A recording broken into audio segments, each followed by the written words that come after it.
느린 학습자라고 말씀하시는 걸 보면 어머님께서도 또 아버님께서도 그 내용을 확인을 하셨다는 거니까 담임선생님께서 피드백 해주는 내용도 알고 계시는 거잖아요.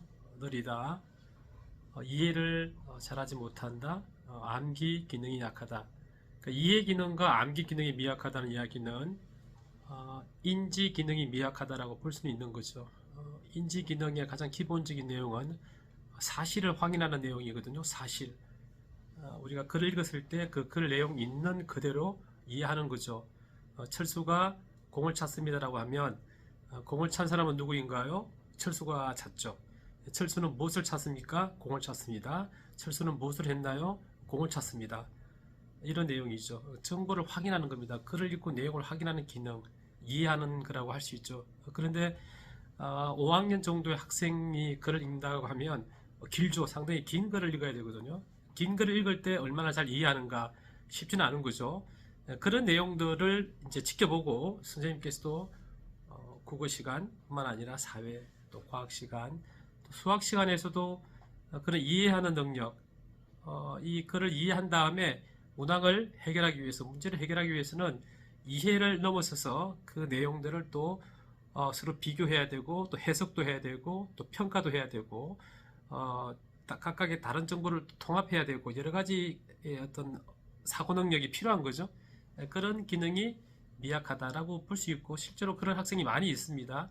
그러니까 점진적인 발달을 해 나가는 거기 때문에 상대적으로 다른 학생에 비해서 약하다, 이해력이 미약하다, 암기력이 미약하다라고 할 수 있는 거죠.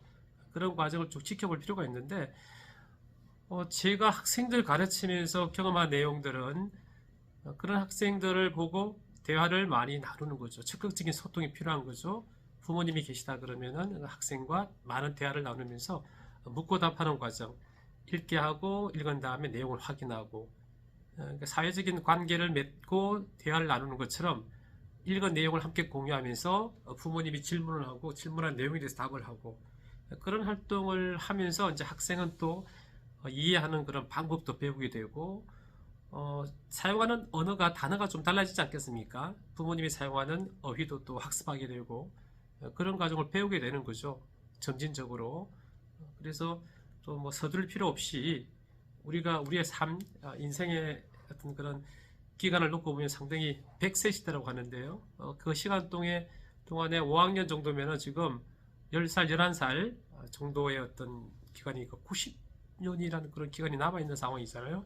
그 시간 동안 발달한다고 보고, 인지 발달의 부분은 분명히 뭐 제한이 있겠지만 계속 발달하는 중이기 때문에 그런 발달의 조건, 또 환경, 분위기, 그걸 또 조성해주기 위한 노력은 필요한 거죠. 그런 환경을 만들어주기 위해서 부모님과 대화하고 소통하고, 또 뭐 글을 읽었을 때 저는 물론 텍스트 글뿐만 아니라 영상을 볼 수도 있을 것이고, 뭐 화면, 사진 같은 것도 볼 수도 있겠지만, 그런 학습 자료가 되는 내용을 함께 공유한 다음에 대화를 나누면서 자주 질문하고 답하는 그런 과정을 함께 가지는 거죠. 그런 시간을 가지면서 학생의 또 어휘력도 신장될 것이고, 내용에 대한 이해력도 분명히 신장이 될 겁니다. 좀 장기적으로 천천히 지켜보면서, 그래서 뭐 독서도 스스로 하면 참 좋죠. 좋은데 우리가 나이 든 사람한테도 책 읽어주면 좋잖아요. 그런 것처럼 학생한테도 책을 읽어주는 것도 괜찮죠. 읽어주고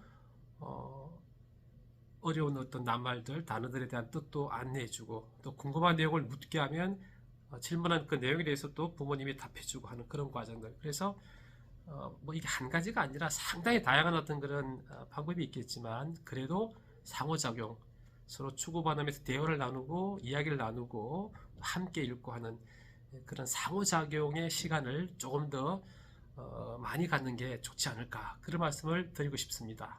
네, 감사합니다.